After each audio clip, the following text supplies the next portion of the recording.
Coherencia, cohesión y adecuación. La coherencia, la cohesión y la adecuación son propiedades textuales que convierten a un conjunto de ideas en un texto, dándole forma y sentido lógico para que sea entendido por personas con conocimientos comunes. Coherencia es la propiedad que permite concebir al texto como una entidad unitaria que hable de un mismo tema. Es decir, que hable de la misma realidad. Existe coherencia cuando se cuenta con un núcleo informativo donde la información progresa de manera lógica y se considera creíble lo que se escribe. Existen dos tipos de coherencia, la global y la local. Coherencia global es la unidad temática del texto. Es decir, existe coherencia global cuando todo el texto habla de un mismo tema. Esta unidad temática se logra manteniendo a los diferentes temas o subtemas relacionados entre sí y en una progresión lógica de la información. Bien, partimos del concepto que la temática del texto es la idea central de lo que se habla en él, y que será desarrollada mediante temas o subtemas específicos relacionados con la idea central. Y estos temas y los subtemas deben tener una relación de temporalidad, causa-efecto y no debe contener contradicciones internas. Es decir, debe seguir una progresión lógica. Por lo tanto, si un tema o subtema no se relaciona con la idea principal o temática, entonces, no existirá una coherencia global. La coherencia global del dictamen pericial se construye estableciendo en primer lugar la temática sobre la cual se hablará en él. Y enseguida se establecen los temas y los subtemas que desarrollarán la temática. Los temas integran una estructura externa en el dictamen, la cual debe seguir una progresión lógica, es decir, debe contener una relación de temporalidad, causa-efecto y no contar con contradicciones internas. Es así que, cada tema en el dictamen pericial, debe estar colocado en el lugar preciso, ya que un tema es el resultado del tema anterior, y debe ser el antecedente del siguiente tema. Los subtemas corresponden al desarrollo de los temas, y forman la estructura interna del dictamen, los cuales de igual manera deben mantener una relación de temporalidad, causa-efecto y no contradecirse internamente. Por ejemplo, en un dictamen pericial no podemos hablar de metodología, sin antes haber hablado del planteamiento del problema. Y necesariamente tenemos que hablar de metodología antes del desarrollo de la metodología. Esto es una relación de temporalidad y de causa-efecto, porque un tema es primero que el otro, y el primero es la causa del siguiente. Coherencia local es la relación lógica entre las ideas del texto. Como hemos visto anteriormente, la coherencia global se refiere a que todo el texto hable sobre la misma temática mediante el desarrollo de los temas y subtemas, manteniendo una relación de temporalidad, causa-efecto, y sin contradicciones, donde estructuramos los temas y subtemas de los cuales hablará el texto, en un orden lógico. Bien, la coherencia local es la manera de cómo vamos a relacionar lógicamente esos temas y subtemas con la temática del texto. La coherencia local la estructuramos mediante la utilización de nexos, los cuales permiten la conexión lógica de las ideas. Los principales nexos utilizados en la coherencia local son: causalidad. Son relaciones de causa-efectos. Sus nexos son: porque, puesto que, pues, a causa de, supuesto que, como que. Certeza. Refuerzan las ideas que el autor presenta en el texto. Sus nexos son: evidentemente, seguramente, de hecho, desde luego, claro, además. Consecuencia. Relaciona la continuidad de las ideas plasmadas en las frases, oraciones o párrafos. Algunos de sus nexos son: pues, de este modo, luego, por lo tanto, ahora bien, con que, por consiguiente. Condición. Son aquellos que establecen un requisito para que se cumpla lo expresado en la oración principal. Entre los elementos que se utilizan para este fin están: con tal que, ya que, así que, siempre. Para finalizar el tema de coherencia hablaremos de sus reglas.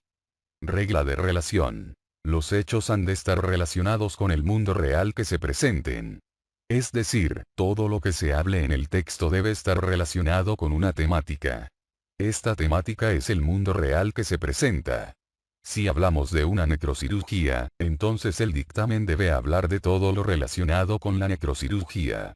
Si hablamos de una mecánica de hechos de tránsito, entonces únicamente hablaremos lo relacionado con la mecánica de hechos.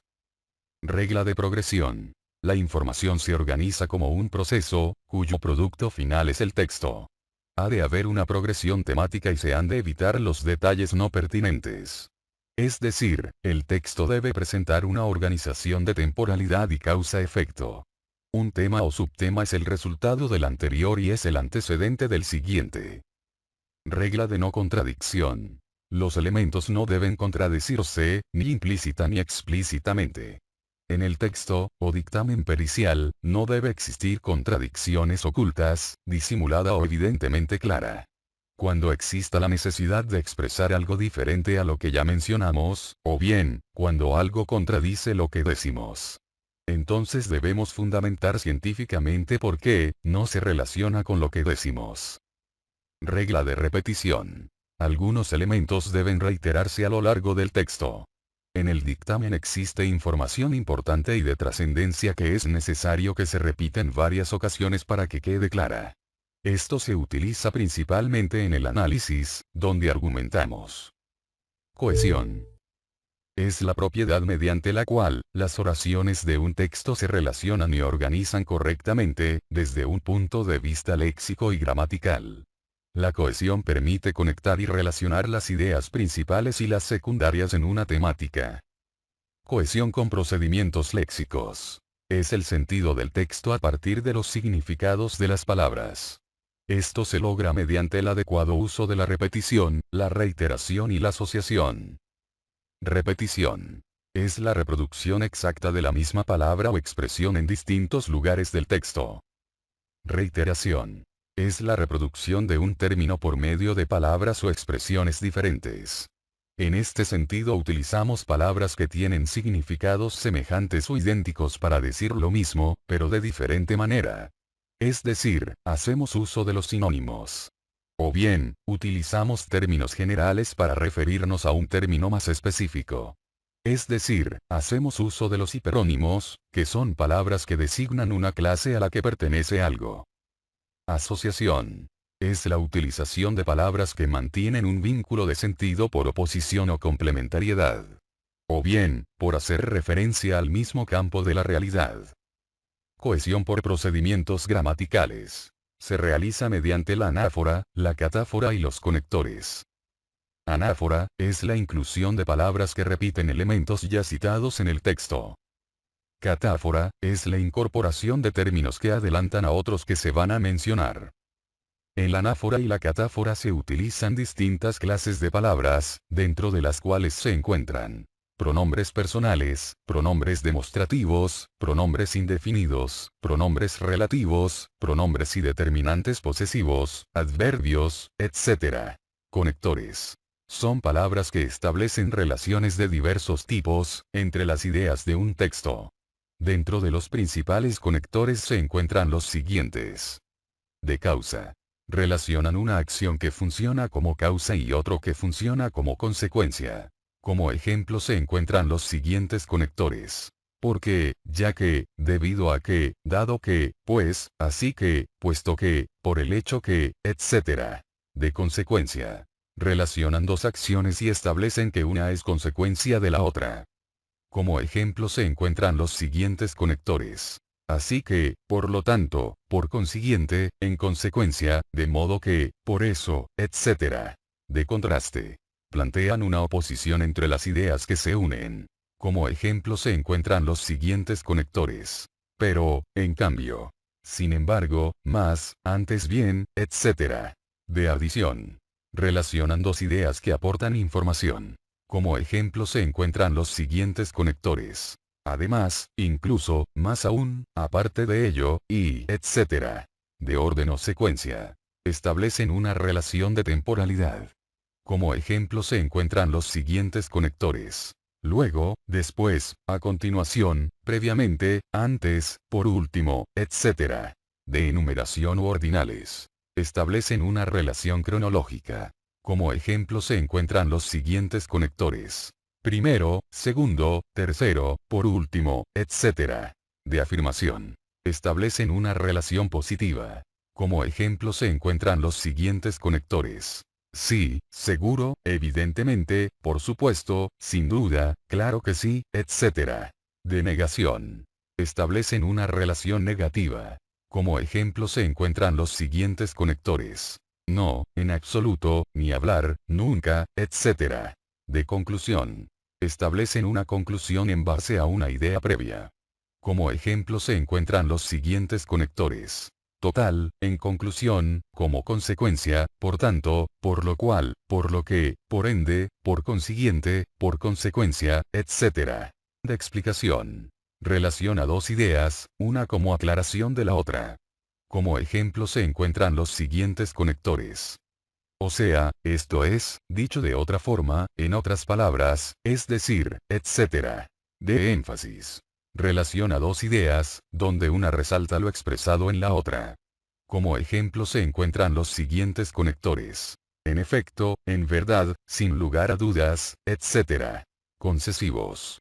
Relacionan dos ideas donde la segunda objeta a la primera. Como ejemplo se encuentran los siguientes conectores. A pesar de, aun cuando, pese a que, no obstante, aunque, etc. Bien, mediante la cohesión organizamos el relato mediante el uso de conectores para darle una progresión lógica. Y mediante los mecanismos léxicos y gramaticales le damos una armonía textual, para una lectura agradable. Adecuación. Es la adaptación de los rasgos lingüísticos a la situación comunicativa. Es decir, consiste en la selección del lenguaje más apropiado, y el tipo de escrito según la intención del emisor. No es posible encontrar la coherencia y la cohesión en un texto, si no entendemos el significado de las palabras.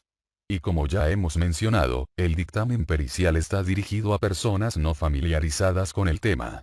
Es así que el receptor del mensaje del dictamen pericial, son personas con conocimientos básicos como son las víctimas o el imputado. O bien, son abogados. Los juzgadores, Ministerio Público y defensores públicos, por lo regular conocen la terminología utilizada en los dictámenes cotidianos. Esto basado en su experiencia laboral. Pero no, las víctimas o imputados. Por regla general el juzgador establece que el dictamen sea entendido por la víctima y principalmente por el imputado. Y por lo consiguiente, debemos adecuar el lenguaje del dictamen, en términos sencillos y de uso común sin llegar a la vulgaridad. Bien, la coherencia, cohesión y adecuación, son elementos básicos que debe contener todo dictamen. Para que la información que se transmite, sea comprendida por el receptor. Su adecuado uso permite evitar las ambigüedades y vaguedades en el dictamen pericial. Bien, hemos explicado brevemente la coherencia, la cohesión y la adecuación, como herramientas básicas en la redacción de los dictámenes periciales. Este es el segundo capítulo de una serie de videos relacionados con la redacción del dictamen pericial. En los siguientes capítulos se explicará cada una de las estructuras y los elementos que las integran. Espero que esta información te sea de utilidad y te sirva para mejorar la calidad de tus dictámenes. Si te gustó el video, suscríbete al canal y comenta. Gracias por su atención.